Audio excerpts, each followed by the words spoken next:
My loves, this is something I am so excited to share with you. Oh my gosh, this is my heart in this moment of time. And I would say an evolutionary catalyst for this time. It is a doctrine of clear seeing. I want to start with the concept that when we smoke a cigarette, there's an idea, is that cigarette smoking you, or are you smoking that cigarette? What does this mean? This cigarette is being picked up, being lit, it's happening before you even know that it's happening. Or is it a choice of yours? I want a cigarette. Do I want to follow through? Yes, I'm going to choose to, right? Is it with awareness that you are smoking your cigarette? Right now, the collective body is being smoked. We are not making choices with awareness, with clear seeing, with strategic action. We are deep in our emotions. Deep in our emotions. And when we are deep in our emotions, those are the cigarettes, those are the chemicals, those are the firing little neurons making us do what we are doing, making us side with wherever we are siding, voting for whoever we're voting for, right?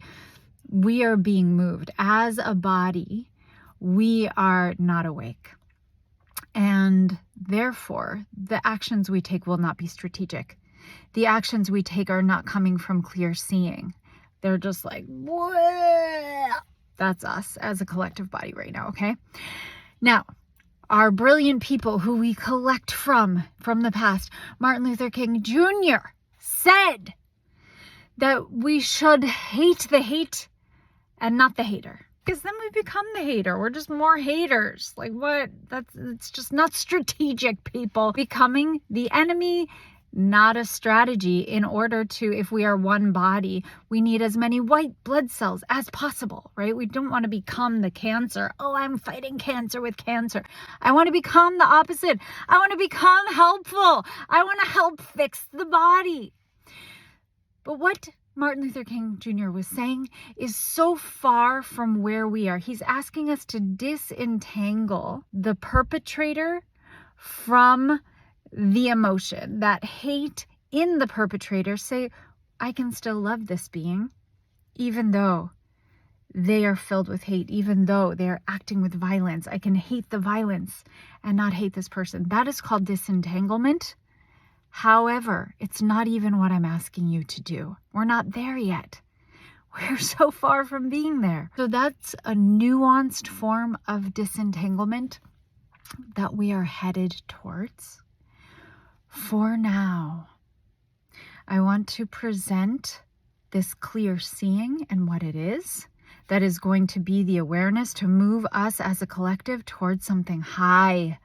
And strategic action is something towards peaceful lives for as many people on the planet as possible.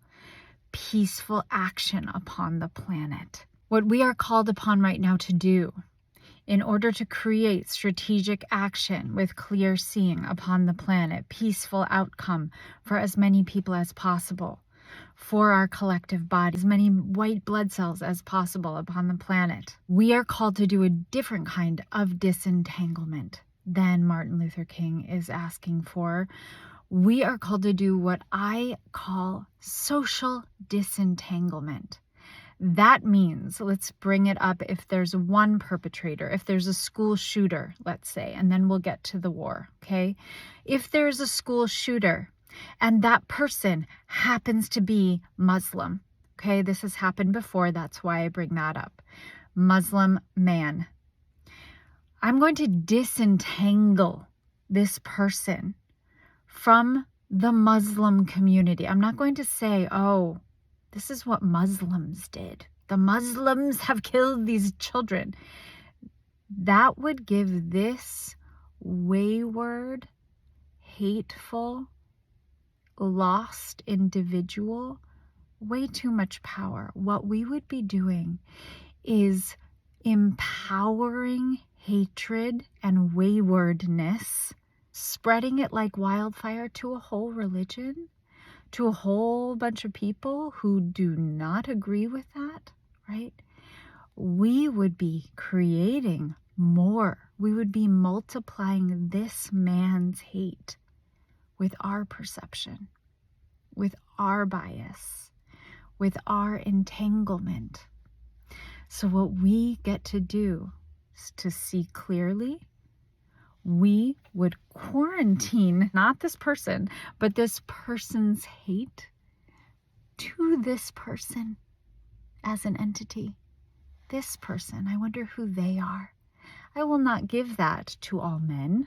Not all men are violent. I will not give that to all Muslims. Not all Muslims are violent. We will let him be himself, thereby empowering beautiful Muslims, beautiful beings in the community of this person's nationality, race, and religion. Give the power back to the peaceful. Okay? So this is social disentanglement.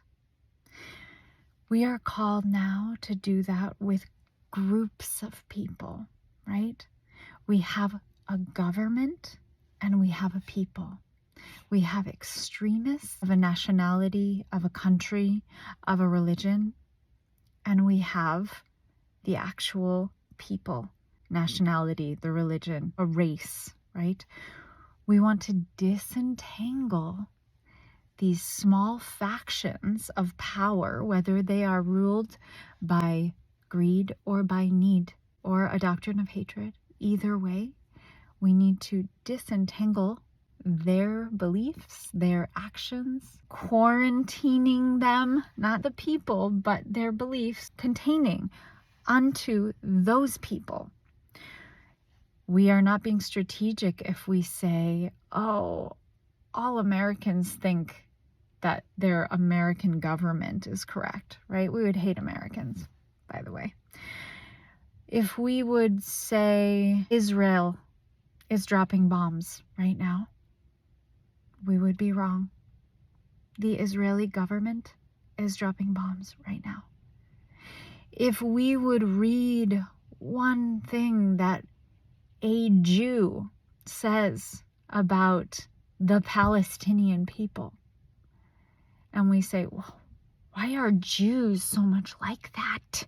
We would be saying, why is that Jew so racist against Palestinians? If I said that, I would be the racist. Why are Jews so racist? I'm looking at one person's perspective, loves. That person. Disentangle each being from their general categories. Do not empower hate upon the planet. By disentangling, social disentanglement, we are seeing clearly. We are empowering peace upon the planet because there's such good news in every single race, religion, nationality. There is a wealth of clear seeing, peaceful people who only want safety and enoughness for themselves, their friends, their families, and even their neighbors. We are peaceful. The tapestry of humanity is actually peace. The foundation of your being is actually peace. And we get to empower that by paying attention, by noticing your biases, noticing your categories, noticing your generalities, noticing you're wanting it to be black and white, us and them, right and wrong, and simple, and entering into the beautiful complexity that every being is their own being, and that the majority of every single race, religion, and country is made of peaceful beings. Violence is loud, but it is done by very few. Do you get that when we see that it's the majority, like an ocean of peaceful humans, and we start weaving that, that's the conversation we're having? Hey, I'm calling all the Jews. I'm calling all the Israelis. I'm calling all the Palestinians. I'm calling all the Americans. I'm calling all the humans who see that we love each other, that we want the best for each other, that we want peace. We are the